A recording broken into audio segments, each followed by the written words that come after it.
Hey guys, this is Chris of Wilson Wildlife Sculpture, and you're getting a different perspective this time, a bird's eye view of a package I received. And this piece needs repairing, so let's take a look and see what needs to be done, and perhaps I can fix it during this video. At least I can tell you how you can make repairs in delicate type of work in wood and metal. So let's see how first it's boxed. It's written fragile. It was boxed by, looks like a UPS store. And I'm just going to cut it open here, and you'll get to see what it is. I didn't make it but just a few years ago, and I think something dropped on it.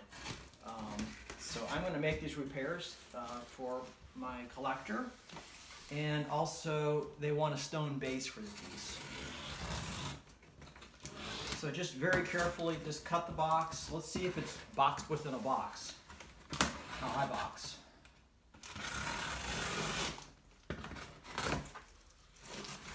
First impressions, they used a nice big box. It's sturdy, it's new, and so new boxes are always stronger. And let's see. Lots of air bubbles. Okay. Yeah, that's a ton of air bubbles. This is very good packing. I'm impressed by the UPS store so far. And let's see what we have in here. Let's see, this is part of it. Actually, I think this is probably the bird. And I'm gonna get the base out as well. So it's not boxed within a box like I normally do, but look how much air bubbles that is. Okay, this is really good packing, I think. Now I like to put air bubbles around the sides and boxed it, and then put another box inside, and that usually protects my work. But this box is nice and firm, and the air bubbles made it extra firm. So let's look at the. Gosh, I'm not sure which is the base and which is the front. So let's first do the first one. Open this up.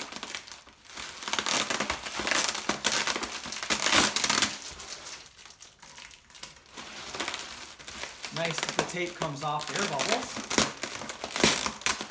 Some are more difficult than others to do that.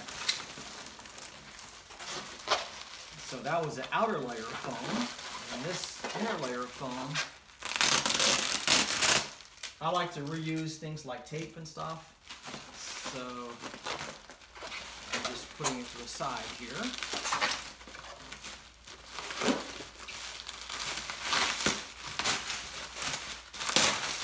Slowly unrevealing the sculpture. Let's see here. Lots of tape. I don't add quite this much tape, but I think it's a good idea in case you can't move. Now this is finer bubble wrap, and I do use this bubble wrap, and it's wrapped like a mummy. So that is very good. And I'm impressed. They use even a finer bubble wrap inside the big bubble wrap.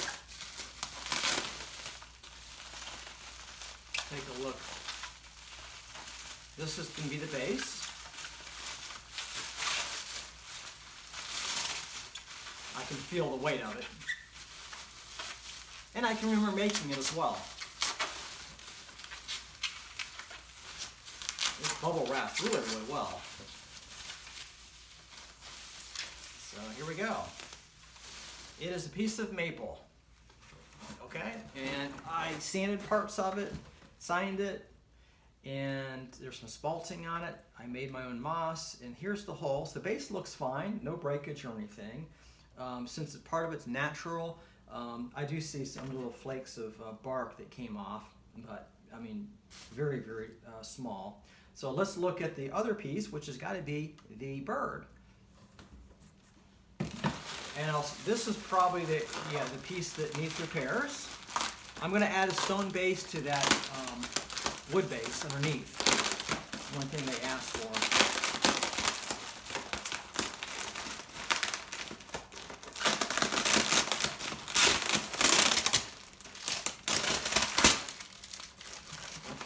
Again, outer bubble wrap is a really good idea.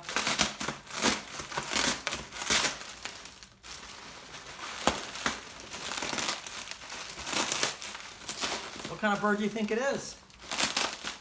For this huge box. I feel like a kid at Christmas here. Get to see one of my sculptures I sold.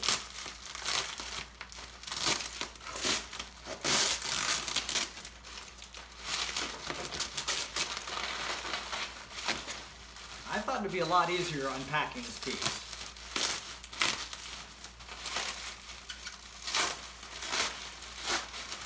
But I'm impressed so far with the UPS store and the shipping. Okay, I better take it out a little more slowly.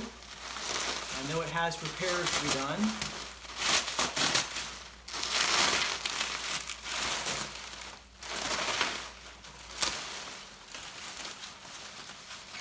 Okay, so here's the final bubble wrap.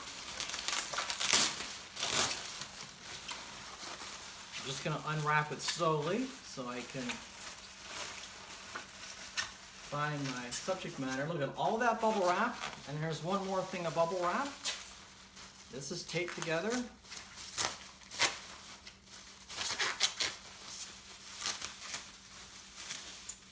Ah, I see it.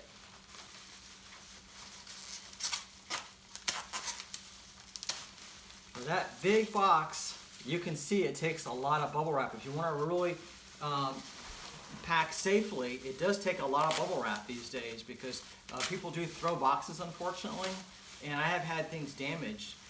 But by using this much bubble wrap, it is generally okay to send something fragile.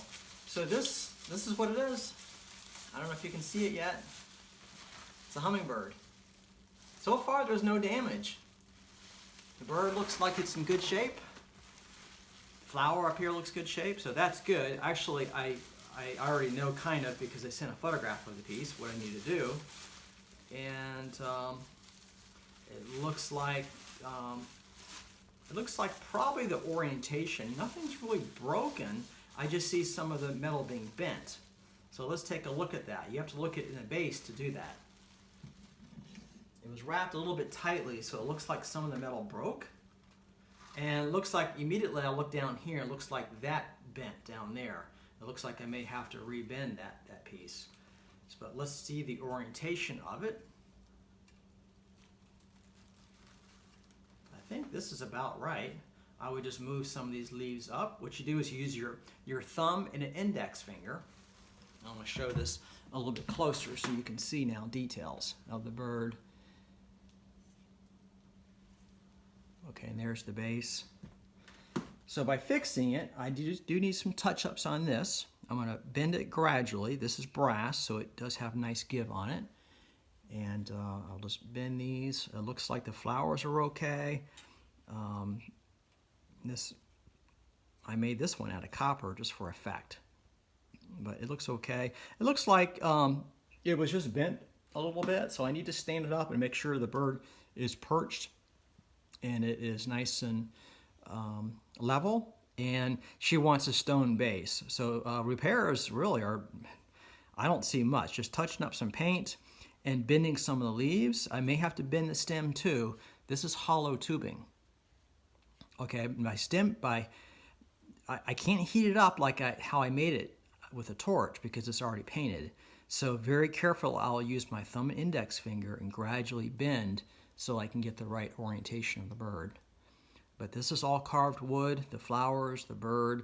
And one of the reasons the bird is strong is I use metal for that bill. Metal for its feet. All of my attachments are silver soldered together. So I make my work last. And also I make it come apart using the square tubing. If I didn't do that, especially if I have a bird in flight or something fragile, you'll see, a lot of other artists' work gets damaged, and I've had to make repairs to other artists' work. So it's the making in the first place, how you make it to last, which counts. And so I take great effort in doing that, and you can see, even though it's been sent back for repairs, and I think I can do some touch-ups. I see this could be a little bit greener here. Just change a little bit and make a nice stone base like she wants. I think she wants a white marble. Okay, I think that's going to look good. So just explaining that, you know, this is a good job of packing the work. And, you know, if I had to make repairs with a torch, I would have to repaint the whole thing. And that wouldn't be a very good thing to do. So fortunately, that was okay. You can make cold repairs using JB Weld on metal. And that's a cold adhesive, which works well. And I've used that for reattaching things. But it's still not as strong as using a torch with silver solder. Solder's pretty strong, but silver solder is even, you know, stronger. It's a brazing bar, and I use it with a torch. I have actually an acetylene torch, how I started it, but sometimes I just use a smaller little handheld torch. This is a jeweler's torch. So yeah, so this is about making repairs and just some touch-ups of paint and just moving some of the flowers and orientation around, just using your fingers very carefully, and that's how you can make easy repairs. And I will maybe demonstrate the stone base and show this later how it looks, and if there's anything else I need to do. So thanks a lot for watching this video, and please comment if you like to see anything else, and please subscribe to my channel as well. I appreciate your support. Thanks, and have a great day.